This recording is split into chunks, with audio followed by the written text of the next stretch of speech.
What up, y'all? This is Jermaine from That Christian Fam, aka the King's Realm, and I just wanted to say Happy Mother's Day to all the mothers. Y'all, listen, today our pastor preached a very powerful sermon entitled "Where Are All the Mothers?" or "Where Have All the Mothers Gone?" I might have it wrong, but he'll tell you in the sermon. But I wanted to share this sermon because I believe it was worth sharing. Now, listen. Full disclaimer, he might use a choice word or two, like the H word, all right? But please don't let that hinder you from getting the meat of the message and understand the point that he is trying to bring home. All right, again, happy Mother's Day. Y'all leave a comment down in the comment section. Let me know what's up. Love all y'all. Y'all take care. Amen. Thank you, men, for a marvelous job. Listen, I want to go ahead and dig into this word. Continue to sit this morning, if you will. Ushers, thank you so very much. Solomon, who has been known as the wisest man to live outside of Christ himself, pens these words in Proverbs 22:6. Train up a child in the way he or she should go, and when they are old, they will not depart. Let me tell you what it did not say. It did not say raise up a child. But Solomon says train up a child. It did not say he would not go wayward, but what it did say is he will not stray. Ladies and gentlemen, today I want to ask a question. Where are the mothers?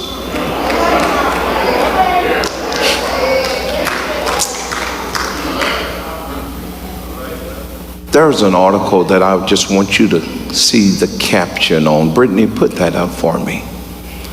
It happened right here on May the 2nd in our city.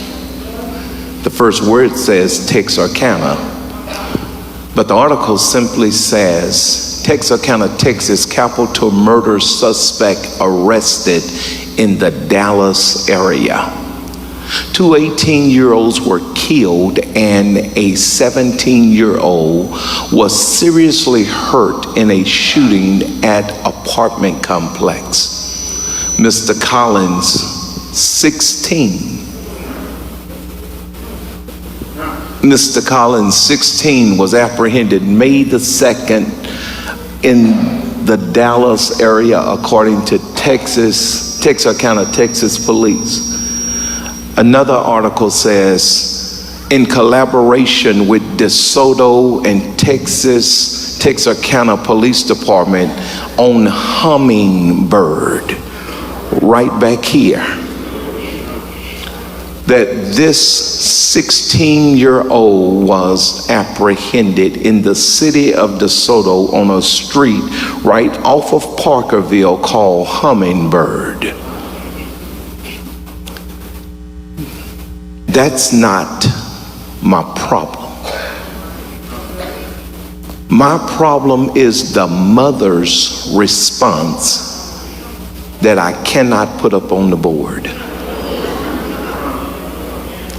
Let me share with you what the mother of this 16-year-old responded about her son being arrested. Do your time, because we knew when we got in the game was going to be rough. You ain't heard nothing yet. The mother's response then said, if anybody F with you while you're there, let me know, and their mother is going to have to F with me.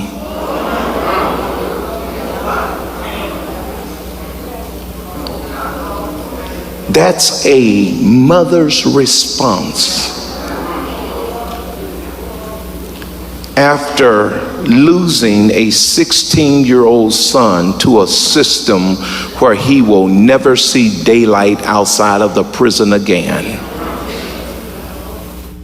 Not one of regret, not one of remorse, not one of hurt, not one of anger, but a mother's response to her son spending the rest of his life in prison is, that's what we knew could happen. And if anybody mess with you, their mother is going to have to answer to me. Ladies and gentlemen, I ask the question, where are the mothers? But the truth is, anytime you have a child's problem, somewhere you're going to find a parental problem. Anytime there are problems with our kids, there are problems with our parents. And somewhere down the line, parents stop training children.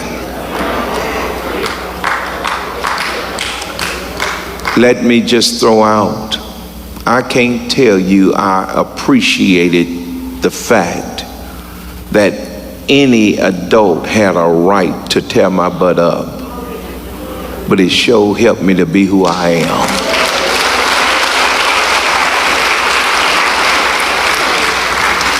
I cannot tell you that I like the fact that my mama did not take my side when I told her a teacher was lying on me.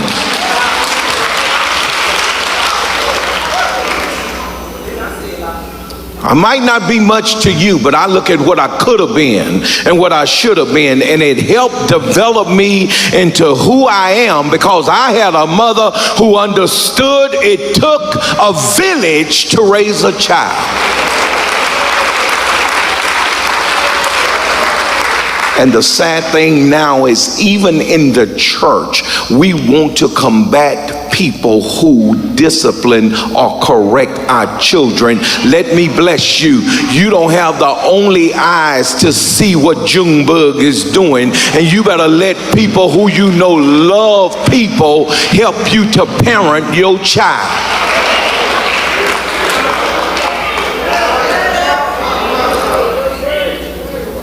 I'm sorry if I offend you today, but it bugs me to see a 2- and 3-year-old boy with earrings.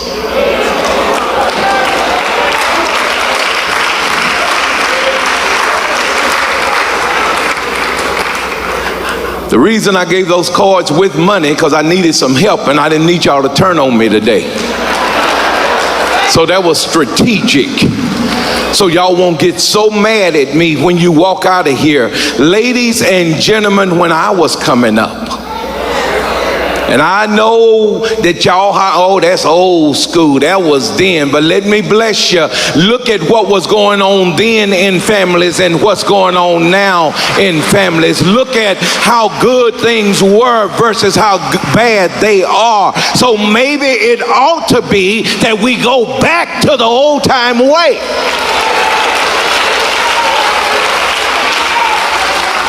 Where people love because the Bible said do so. Where people cared because we knew when we cared about people, we were showing the love of God. Preach, Pastor Epps.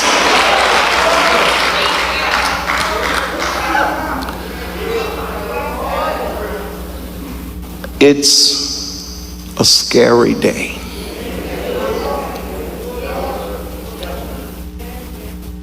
I'm standing at the barber shop thirsty, taking a church call. This young man walks by me on his cell phone, 15, 14 years old. And he says, as he approached me on his phone, not talking to me, "Man, else that nickel." I say, "Come here." And y'all, let me tell you, I did this before I thought about it, because had I thought about it, I'm not sure I would have done it. Because these little cats now don't play with old folk, and they have no respect for your age. But can I tell you where I have concluded? If I perish for loving a child, let me perish, because at the end I'm still going to meet the King. And we got to have some more folk to care enough not to just let everything go by you as though you are invisible, didn't hear it and didn't see it.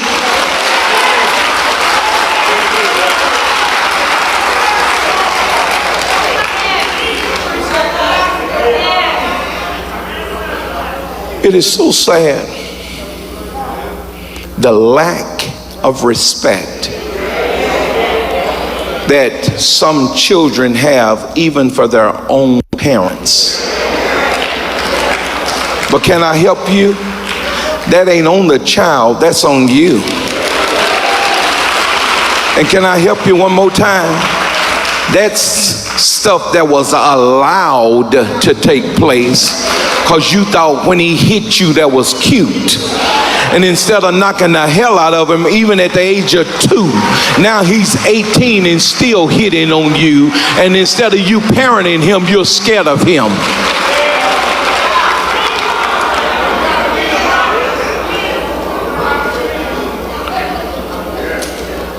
We're at the high school. Young lady comes out her class the 3rd time. I'm walking with Senator Royce West and the principal of the high school. And this young lady is argumentative with the teacher that is bringing her and saying, "You will not disrupt my class no more." I'm with the principal. I can't say nothing. I'm a volunteer. The senator looks at me, I look at him, and then the young lady walked by. She just gonna leave school? I say, "Hey, baby." She say, "Hey, Pastor Epps." I'm gonna stand here because y'all think I make up stories when I walk. I say, "Pull your mask off your face." Y'all, it was one of my babies. I snatched her by her head. I say, "Why you up here acting a fool?" "Pastor, they do." "No, hell no, they ain't doing nothing."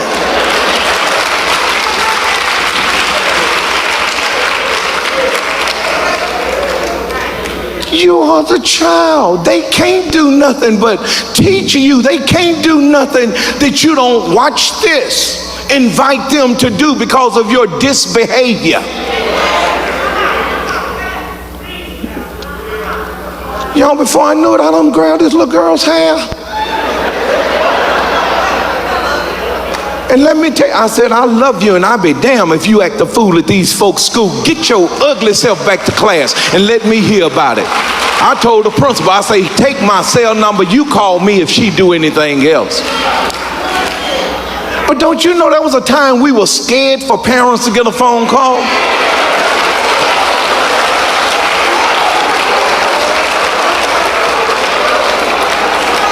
And now a child would go on and call them.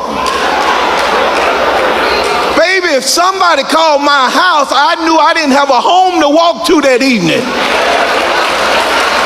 And on the way home, because I knew I had to go, I had so many leaves in my drawers and would have to put them on my back if they would have stayed there, because when you get to moving, a belt didn't care where it landed.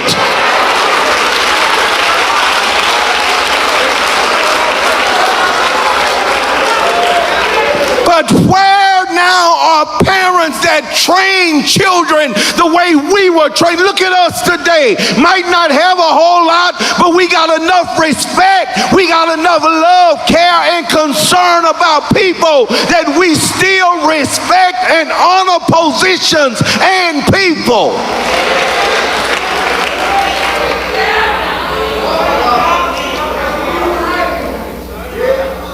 If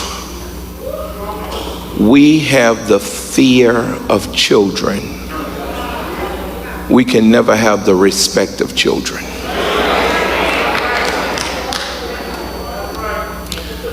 I want to just throw out a couple of things and I'm through. Parents, be parents and stop trying to be friends.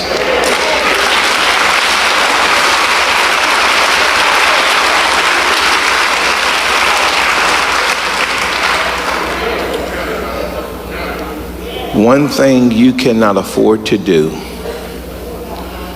is let them remind you of your mistakes, and then you make a mistake because of your mistakes. Come here. That shot right over your head. If they tell you what you told them about you, you remind them, yeah, baby, that's why you ain't gonna turn out like me.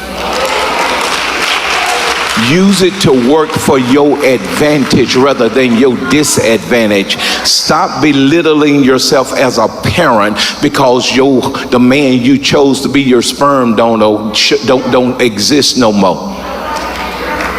Stop finding excuses. Your daddy wasn't nothing and you ain't gonna be nothing. Stop feeding negativity into a child's mind and show them how great they can be and how much they are worth. Tell them it doesn't matter what your mama didn't do and your daddy didn't do. We didn't do, so now you will do.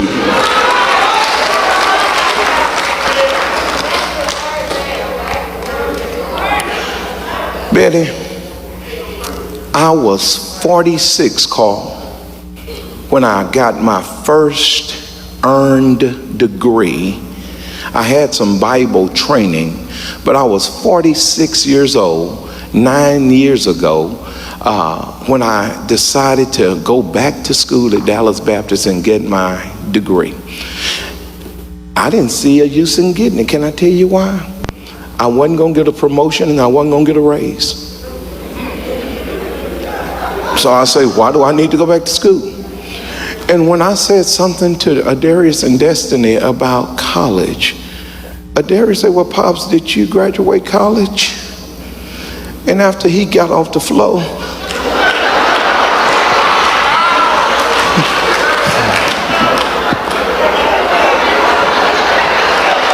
you'll catch up after a while.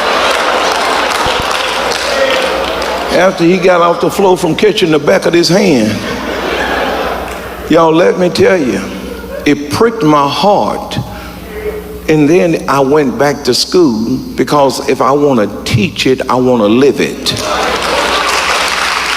And I'm not suggesting that you go back to school, but you use what you didn't do to help them to do. You educate yourself on what they say and then reverse it so it can be advantageous to them.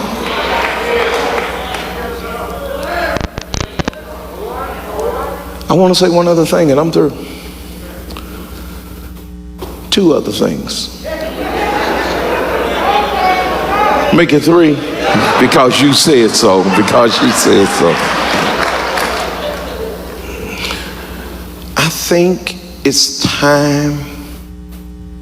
I could be wrong, but I believe it's time for parents to admit and confess to their child that I have failed you, but I will fail you no longer.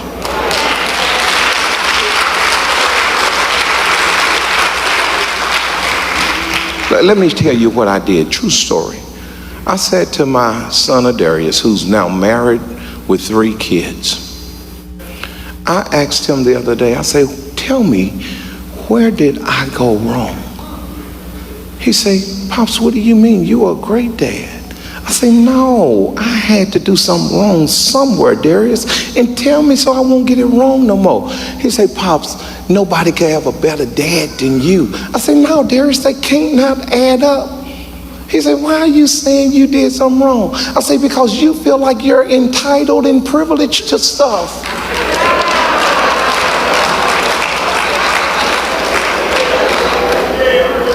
So somewhere I had to make you believe that you can be mediocre and you don't have to rise above the level of mediocrity and you can still get everything you want. Baby, that's not the world. And I failed you somewhere to make you think that even as a grown man that I can support you and your family.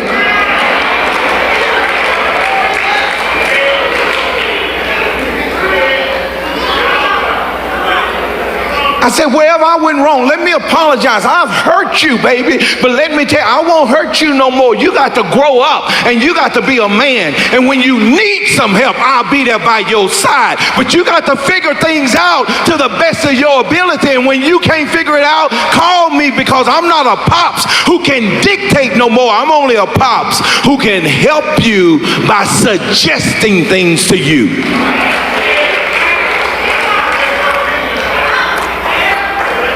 I said, but you got 2 boys. And wherever I went wrong by giving you a car your freshman year, wherever I went wrong by telling your mama, oh, he's a boy, he can do things different than a girl, wherever I messed up, let me tell you, I'm sorry, and don't you do that mess with your boys.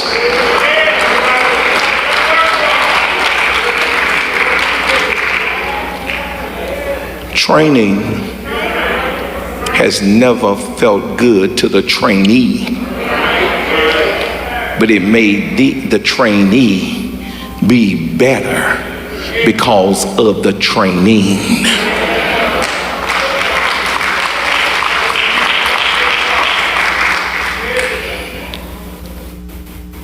I'm through with this. Let's get back involved. Let's stop being fearful. Let's love children enough that even when we don't know them, we can at least try to correct them.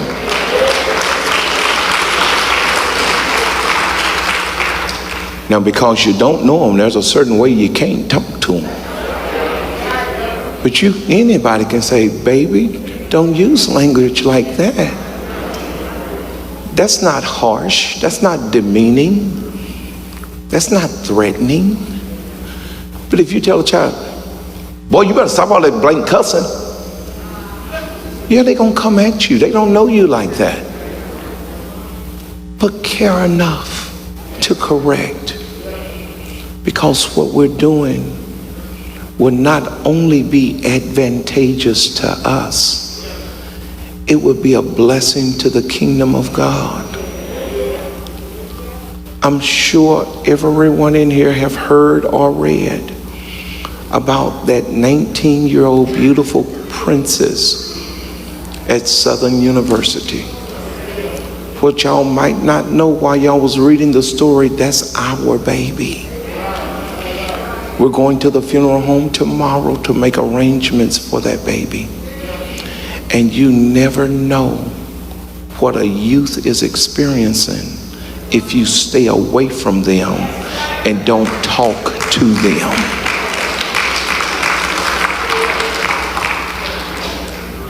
Yesterday, KB, I took my sisters to dinner for Mother's Day. And it was my 4 sisters. The one is in the hospital, the 5 of them. She couldn't make it. The other 4 were there, along with Valencia, my wife, Destiny, my daughter, and Oscar was sitting to the right of me. Everybody else was to the left. Oscar was to the right. And I said to my sisters, they said, why are you doing this, boy? I said, because I don't want grass to grow between the family where we become separated. Everything I said to them, listen, Oscar was sitting here, but I'm looking this way. He kept grabbing me. He loved on me. He hugged me. He even punched me in my chin. And all he was doing was trying to get my attention. Can I bless about 40 of you?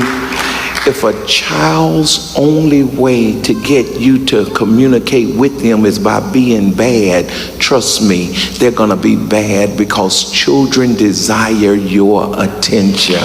And whatever it takes to get your attention will be the things that they do. And if they only get noticed when they do act a fool at school, they're going to keep acting a fool, because the truth is all they want is your attention.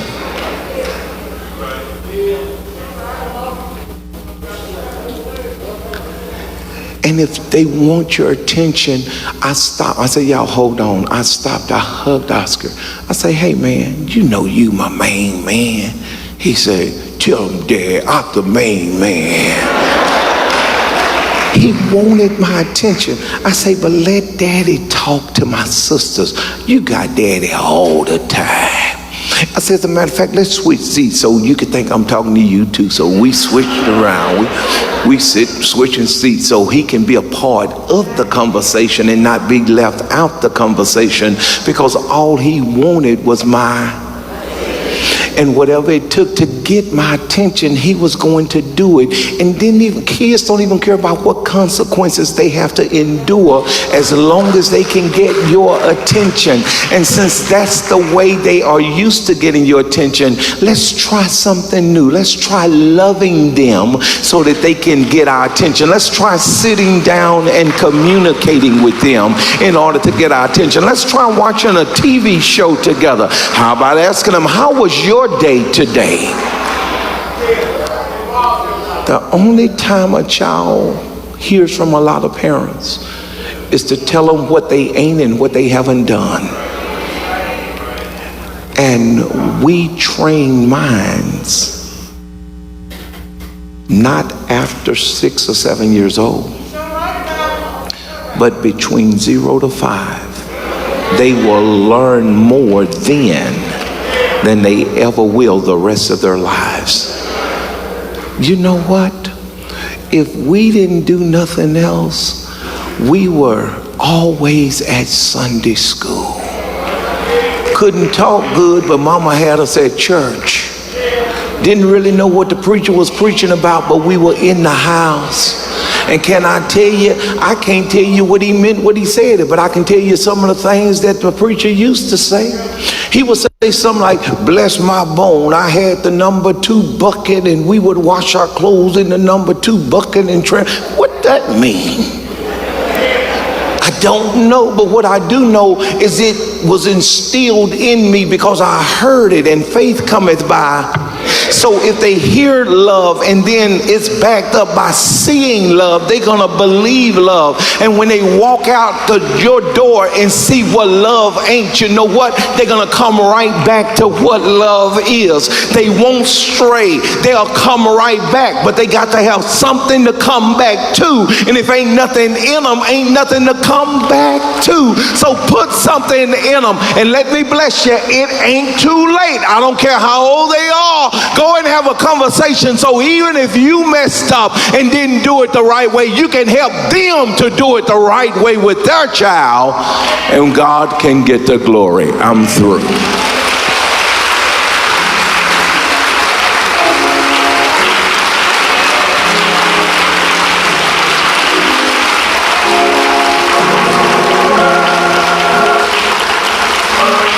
Bless you. It's time, y'all, to win back not just youth, but a lot of adults need to feel love. Young adults need to know that we love and care about them. Join me today in making a commitment to our children, to our young adults, that we're going to love them, support them, help them. Let me say, we can't help you if you don't show up when we're offering things for you. With that stated, on the 20th, which is a Friday evening. If you are a parent, on the 20th, if you are a parent and you have a child either in college or high school and junior high, I am bringing in a counseling group to help us not understand, because we won't understand nobody, but help us to understand how to deal with millennials, how to deal with Gen X's. And guys, it's for free. As a matter of fact, I want you here so bad. Not only am I doing it for free, I'm gonna feed you when you get here. Can I tell you what you're gonna eat? Pizza.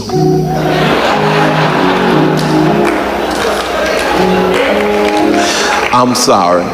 Let me say it again. What you're gonna eat? Free pizza. That don't it just taste better already?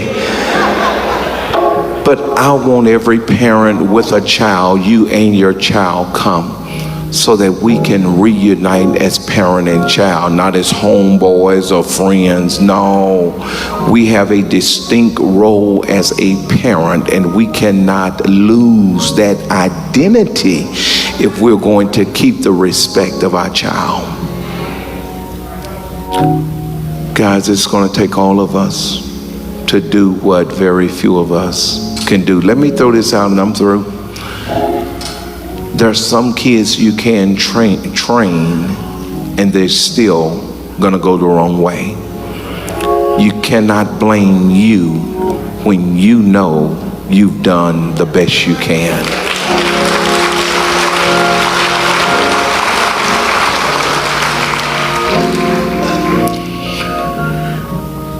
It's going to take the church, the body of believers, to get this thing done, because no other entity seems to work. School is not working, the governmental programs are not working. Let's let the church work. And once we do that, we'll watch God bring this generation back to himself.